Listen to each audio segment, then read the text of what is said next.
everyone, and thanks for having us here today. I'm Lindsay Ellerby. I'm the VP of Product and Design at Flybits, which is a platform that helps banks leverage data to deliver personalized, more contextual and relevant customer experiences.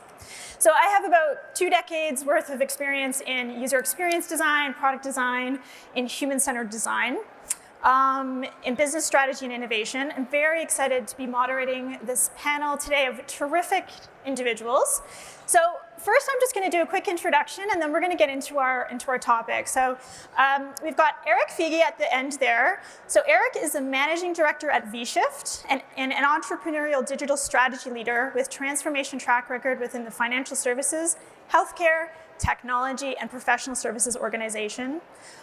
He has held global head of digital roles for JP Morgan Private Bank, Prudential Financial, KPMG, and Deloitte. Hey, Eric. We have Joanna Pena-Bickley, founder and CEO of Vibes AI, an AI pioneer, board member, and keynote speaker. Amazing roster here, alumni of Alexa, AWS, Amazon, Uber, IBM. So Joanna is a design engineer and is known as the mother of cognitive experience design. She is a pioneer in AI-aided generative design, and she is propelled by multidisciplinary acumen in research, design, technology, and media. Wonderful. We've also got Chris McKay sitting right next to me. So Chris is the CEO and editor-in-chief of Imaginative. It provides high-quality AI news, education, and training around AI literacy and advisory and coaching. Through Imaginative, he bridges the gap between AI research and practice and inspires and educates business leaders and professionals on how to adopt and use AI effectively and ethically. So, wonderful panel for us today. Super excited to get into it. So, our topic today is around customer experience and AI. I think that we've heard from previous panels today a lot of great themes around this. I think we all know that AI is disrupting traditional customer relationships and really the experiences of how people interact and engage with brands, products, and services. Whether it's smart agents focused on customer service or NLP being used to make interactions feel more natural and human-like, or predictive models being used to anticipate customer needs before they know they have them. We all are familiar with these experiences. So the interesting thing here, I think, for us is that AI isn't new, right? This current wave that we're in has allowed for new interfaces and experiences and access to AI and the benefits of it. So what does this really mean for brands and businesses delivering customer experiences across multiple touch points today? To kick us off around this topic, we have a sort of key message or a key theme that we've been chatting about, and that is that people don't want to buy things. I think Rizwan said it earlier, people don't wake up and say, I need a bank today. They wake up thinking, man, I need to start saving for my kid's future. Or, a parent doesn't say, I want to buy a minivan. They think, I need to ferry my kids from A to B efficiently, safely, and I also want to still be sort of cool while doing it. So when we think about customer experience in the lens of AI, we need to be thinking about the emotional and functional outcomes, or in the world of design, jobs to be done, that these experiences need to be providing. So this is kind of a central theme that we've been discussing a lot. So when we think about AI being embedded into every aspect of a customer journey, from awareness to onboarding to ongoing usage, what does that mean for the customer experience? So I want to start with Chris. When we think about embedding AI into customer experience and we think about generating good outcomes for people, what should we be aware of and concerned about around that customer experience? Sure. Thank you, Lindsay. I think that's a great question. I think for many businesses, as they think about delivering experiences that will ultimately succeed, the first thing that they'll want to think about is literacy. AI is relatively new for the general public, right? They're being introduced to technologies that for many of them, it's exponential compared to what they had before. And so being able to spend time educating the user as they go along the journey is important. And the example I like to use, and it's not just AI, it's that of spell check. If you think of early devices, you had spell check, and if you wrote a word wrong in Microsoft, it would underline it with the squiggly red lines, and it would say, hey, this word is spelled incorrectly. And then a few years later, you had autocorrect, where after time, Microsoft built up enough trust with its users, and it said, well, we'll just correct the word for you because we know that's what you really meant to type. And they would still put a blue line that you could undo the change if you wanted. And then, of course, you had autocomplete with mobile devices. You're swiping away. You don't care if you're misspelling it. The device doesn't care. They'll correct it anyways, and you just move on. But that trust happens over time. And it means educating the user throughout that journey and doing a couple things. One, ensuring that they're in control. So they'll know, hey, if I want to undo this or if I want to make a change, I'm not subject to the machine, and the machine isn't the one defining where this goes. I am. And I think for many users, for many companies, spending the time to gain that trust and build it is going to be important. Sometimes businesses will ask us, well, will people want a device to be recording everything? And I say to them, that will come over time. You can't introduce a device and expect somebody to trust it immediately. There has to be that ramp up of you educating them as to why you're doing it. You have to establish trust to know that the data that you're using in your models are reputable and ethically sourced. You have to establish trust in knowing that the content that you're generating has a certain level of accuracy that they can depend on. And so it's not so much about, hey, does the device output have to be right all the time? But did you inform the user as they're using it to say, hey, we have a 35% confidence score that this response is accurate, or we have a 95% score, because the user is going to react differently depending on what you say to them. Mm-hmm. Excellent, thank you. Yeah, I love that kind of framing up of it, and I think there's kind of the answer to this question kind of comes twofold. First, when we think about the customer journey, I think that often companies think about it something that happens over time. Thanks to, I think, where we are in the zeitgeist of all of our technology, it happens in seconds. Like, this is no longer, it's 3 days to like open up a bank account or to buy a car, right? I recently just purchased an electric vehicle, and it took me less than 5 minutes. Wow. So when we think about the customer experience, right, the time to task has actually been significantly reduced.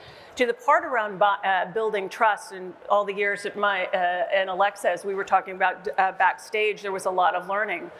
You know, the things that she could understand in the beginning were far less than the things that she could understand today. And I think that this is about developing that relationship so that, particularly in the area of when you're thinking about AI assistants and then your brand being represented as an AI assistant, knowing where do you actually first have permission to go in someone's life. And then the second part is actually outperforming, right, in that role. Yeah. Yeah. You know, so many times we think there's going to be one ubiquitous AI. What I would tell you is that those of us who've been at this for a little bit would tell you, no, there's going to be lots and lots of agents that you're going to interact with. It's really how the system has been designed. And so when we think a little bit about building that trust, you have to actually use designed mechanisms. Number one, actually, most people do want to have some kind of information about what is the data that you're utilizing. So it's called corpus sourcing, right? You talked a little bit about confidence scoring. Well, how reliable, if I've asked the system a question, pretend it's healthcare or even in banking or automotive, how reliable is the answer that I'm getting, right? And I think there's a lot of different ways to do this. And that's how you begin to build that incremental trust over time. I think my biggest critique of a lot of the AI systems out there today, they don't do those things. It's a little bit of a black box. And I think that's one of the cognizant things that we have to be aware of. In the world of Alexa, a lot of times when we were doing work with her, you believe me, everyone tries to ask an AI everything. Alexa experienced during the pandemic, like just an increased heightened questions around, will you marry me, right? That tells you how lonely we were as a society. But that would be, you have to kind of anticipate that, but you also have to create boundaries around what your corpus of data actually knows or that you have understanding. And it is okay for your AI to say, I don't know. Matter of fact, I don't want to ask Alexa how my heart's doing. I'd really like for an AI that is trained in the domain of some of the best heart surgeons in the world to tell me how my heart's doing. And so I think we have to understand that I think we as consumers and as constituents, because I refuse to call us users, we shouldn't be creating products that are addictive. But we should really be focusing in on what's our superpower as a brand or a company, and then be able to do that incredibly well. And then you can start inching out into the adjacencies. There's one other thing I would like to add to that. And that's over-indexing on the technology itself. Yeah. I think there are many companies that, like, they saw ChatGPT and they're like, every experience needs to be a chatbot. And even design products you're seeing where they're trying to shoehorn a design solution in a chatbot experience, and you're like, you can't throw out proven design principles, user-centered design education that we have developed over the last 2 decades just because there's a new technology. And so I would say for many companies, it's important to ensure you're bringing your designers to the table now more than ever. Don't just think you need to adopt the latest, most capable model, throw it at a product, and you're going to have a golden goose. Well, to your point, right? It's like if you look at OpenAI's interface, it's 1960s, command line interface versus Perplexity, which is at least the 1990s, yes. Right? So at least, as we look at this from an interface perspective, the ability to think about these things from a multimodal perspective, I think is really important. Mm-hmm. Absolutely. And Eric, if you want to chime in around the business side of this, and sort of we've talked about some of the customer experience outcomes and design outcomes, especially in highly regulated industries such as finance and healthcare. What are some of the business outcomes and drivers as well? Absolutely, and I'd love, and I'll rip off a couple of this, including constituent versus user as being at the center. So when adoption of new winning customer experiences, either supported with AI or not, and it's very exciting what's coming, is when the business goals of the product organization or the branded company, their business goals extend into the customer, right, into the constituent. And often in healthcare or financial services, it'll have to do with the wellness of that constituent or that consumer. So what I love at the operating committee, the executive committee, is this notion of a healthy insured policyholder is a profitable policyholder for healthcare. Same thing with wellness or savings that you and I have talked about. And so marrying up the business objectives that formerly might have been conversions or hard dollar metrics and extending it to the human value, the wellness, and the condition of that constituent, critically important for the data scientist as well as the designer as well as the product owner to work in harmony together. From a best practices going back well over a dozen years, and we've all touched on it so far, Chris, with literacy and leveling up. There's 3 principles of a body of psychology that works exceedingly well for customer experience that cascades into the great innovation going on in AI right now, and that's self-determination theory. So 1, mastery, that you're only going to engage in the customer experience if you feel confident and that you have a level of literacy, and that the customer experience is flexible enough to bring the content from the LLM, from other sources in the language. And we have a lot of good evolving models that can pick and choose and swap out so that the human and the constituent is getting a personalized experience at scale. So that's mastery, education, literacy, and so forth. Another one is relevance. Lindsay, you had mentioned this as well. Why would you save? Well, we know that extrinsic goals don't work. Intrinsic motivating goals of what you do and what you value intrinsically will move the needle. It'll allow you then in the customer experience and the data and the AI to conspire in your benefit. Mastery, relevance, and lastly is autonomy. And we touched about this with trust. So autonomy and engaging in a customer experience is what you said. You don't want to be sold to, but it's of your own volition. And you've developed a sense of trust. And often within the organization, the big brand, that's one of the biggest barriers when I work with data scientists and technologists, is that it's too much about the technology and the model. Yep. And we have the same problem with user experience, which is losing sight of the constituents' needs and having an internal debate on the methodology or the rigor of the research. This is quite a significant risk for the AI community to be so inwardly focused and not focused on the mastery, the relevance, the autonomy needs of large constituents at mass. Yep. You know, one of the things that we were talking about, and I thought that was a really interesting one, is some of the most successful companies in the marketplace today that have the greatest stock prices actually have already adopted that philosophy. Yep. And you know, what is exciting to me is particularly within the area of health and wellness, is that you're beginning to see an understanding that they've got to bring together, that the business strategy and the user experience strategy and the technology cannot all be separate things, but they've got to actually come together. And then the metrics for success are actually similar. Yep. Right? And we think about it economically, right? Today, if we think a little bit about like companies that are doing incredibly well on the bottom line in the area of AI, that yes, are actually understand the details needed for the technological advancement, also understand what the importance of customer satisfaction, have already kind of made this jump into focusing less about what I call GDP, right?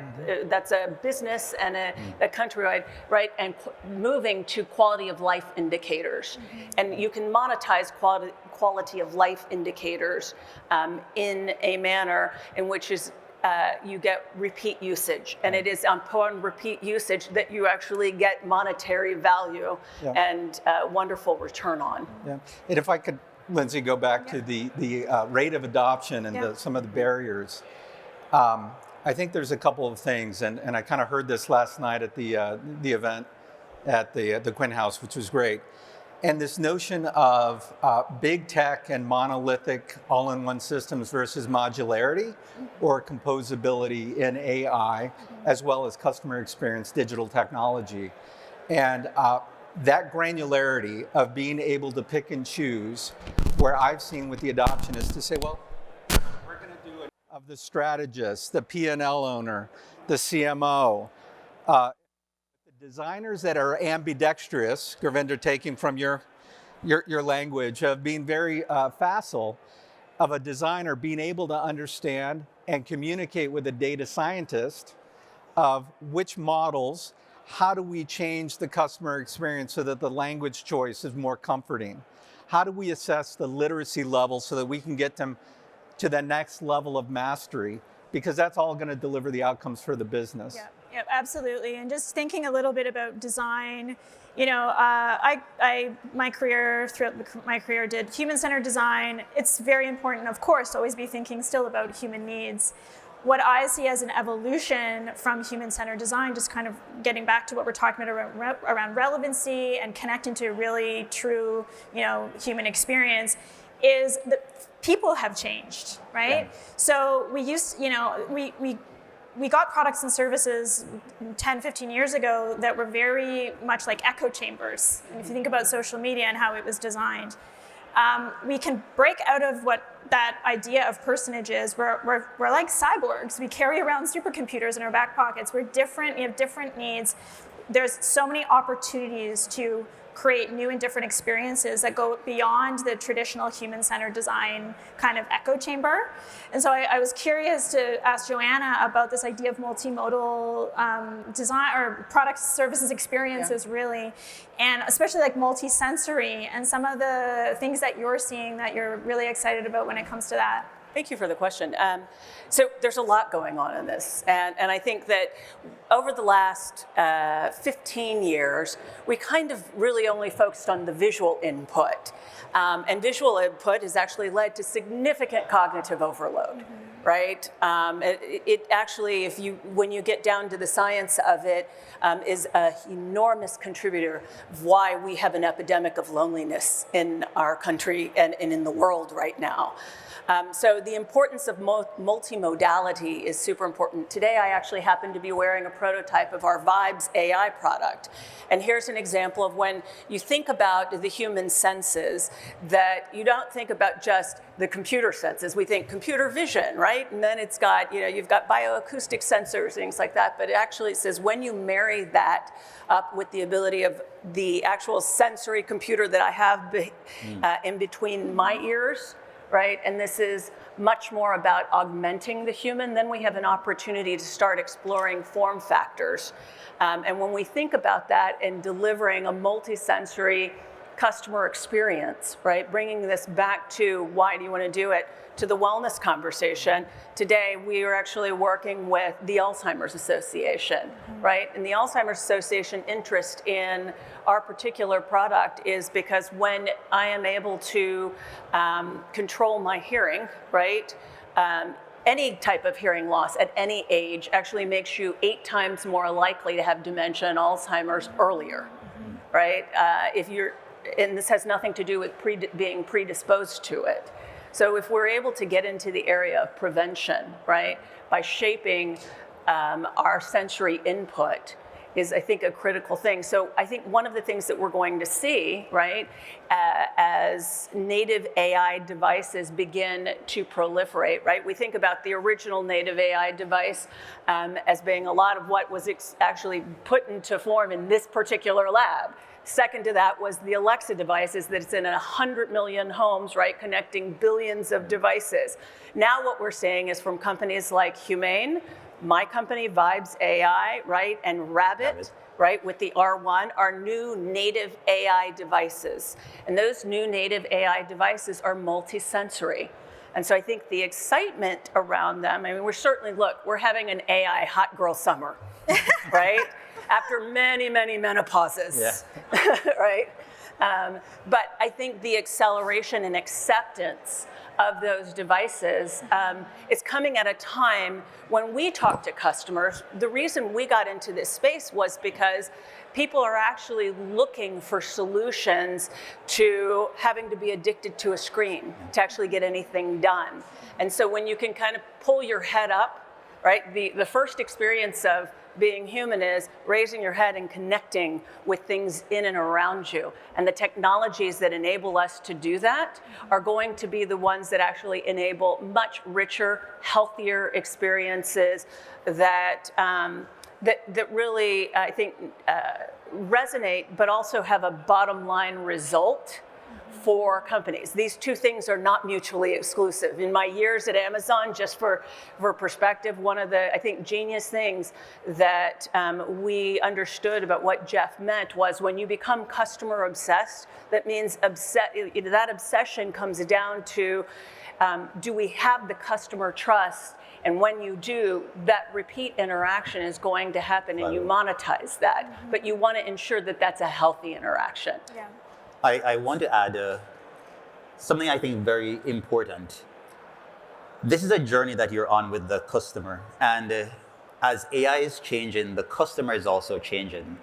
We were on a podcast at Imaginative a week ago, and our guest, Trip Clemens, he said, if you think of a couple years ago, you saw the Will Smith AI-generated video of him, and everybody was so blown away by it. And now looking back, it was so obvious that it was AI-generated. Yeah. If you look at even VFX effects in movies that you watched in the past, that you were blown away by Avatar and what they were doing, and you look back and you're like, oh, it's so obviously fake. The important thing to recognize is that we are learning to detect AI, to detect AI-generated content, to generate certain habits now when it comes to how we interact with our devices, how we interact with AI overall. And you're also seeing AI bring new things that allow us to learn about ourselves. You have tools like Hume AI that are able to detect emotion from the words that you're saying and the tone of your voice and the pace at which you're talking. Yesterday, you saw the new electric Atlas from Boston Dynamics, and you saw how different of a design that represented from its predecessor, but also from other competitors on the market.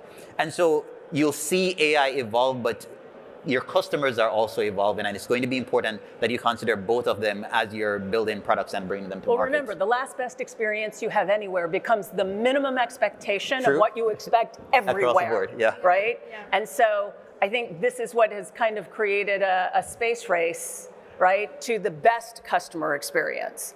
Right? Yeah. Because I remember in the days of the work that in just ride hailing in New York City, right? The minute you didn't have to stand on the corner in Harlem waiting and waiting and waiting for a taxi, right, was a game changer. Your time to task, immediately, time and safety, those two components, right, were a game changer. Whether you were, I think one of the early writing services was called Halo. Halo, yeah, and then there was, and then there was Uber, and then there's Lyft. And as you look at those things, you go, okay, that. People talk about it being disruptive. Yes, it may have been disruptive to the market. It wasn't disruptive to me. I could all of a sudden get from A to B and do so like that. And I think that's the way that we have to look at it. I think something you talked about, and I think this is a really important one, is we talked about customer trust and we talk about this, but I think this part about evolution, right? And that we as humans are not static beings. Yeah. Neither are our customers.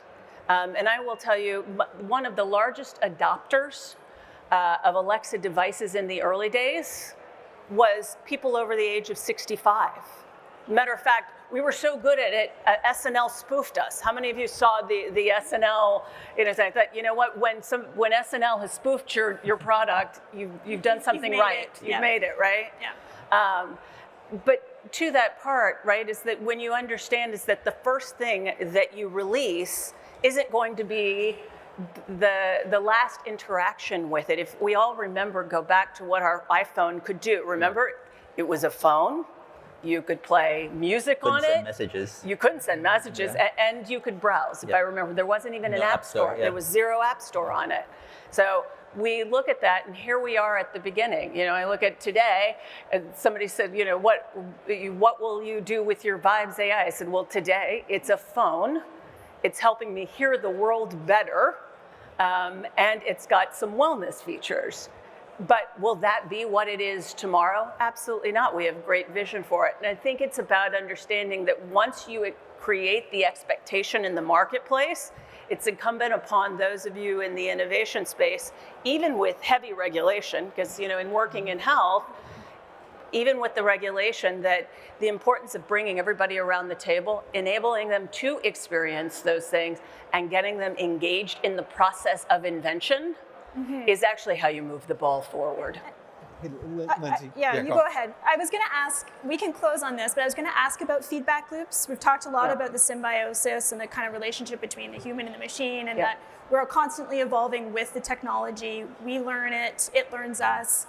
I want to come back to this idea of the human in the loop, feedback loops, and how we make sure those are baked into the experiences. But Eric, did you want to chime in there? This is related to human and data streams and more revolutionary versus evolutionary. I do think in enterprises, there's this notion of AI coupled in really nice harmony with CX, with customer experience, to really reveal new business models, new strategies. If you look across an enterprise in insurance or wealth management or what have you, and you're able to incent internal folks involved, employees that are involved with delivering stellar and innovative customer experience, and you can reach an agreement to consume and ingest their data and compare it to other models, I do believe that we're going to see kind of a flip of AI data models and very niche long tail CX informing business strategies. Unfortunately, probably a lot of cost containment as well of do we need as many humans if we can model and automate certain better practices. Well, we're already on that journey. Let's talk about the elephant in the room for a second, okay? Look, just having been in the tech business, right now, generative AI is already being adopted as almost a GLP-1 antagonist to corporate America. And you used to need 10 people to do something in a particular department, and now there's 5. If you look at the latest rounds of layoffs, particularly within tech, so often it's come after at least 5 years of a tremendous amount of dog fooding of their own technologies. And so I think that as we start to think a little bit about this is that I think we're effectively, even in the big enterprises, moving from this idea that you need large enterprises to everything, and we're actually fundamentally going to a lot smaller, agile teams in those areas. And tech and non-tech businesses have vastly different kind of codes of operation. So, right, but we're seeing it in what I would tell you is financial services is already toying with it. As we look at it, you see it in both on the financial services, because those are business models that are actually based on resiliency as opposed to adaptivity. Right. Excellent. Okay, so I think it's time for us to wrap up. Yeah. I wanted to say thank you so much to Chris, Joanna, and Eric for joining the panel today. Some great themes around trust, around the symbiosis between humans, machines, humans in the loop here, creating great outcomes for people, and how do we do that in multimodal, more connected ways. So thank you so much for the conversation. Yeah. Great. Thank you. Thank you.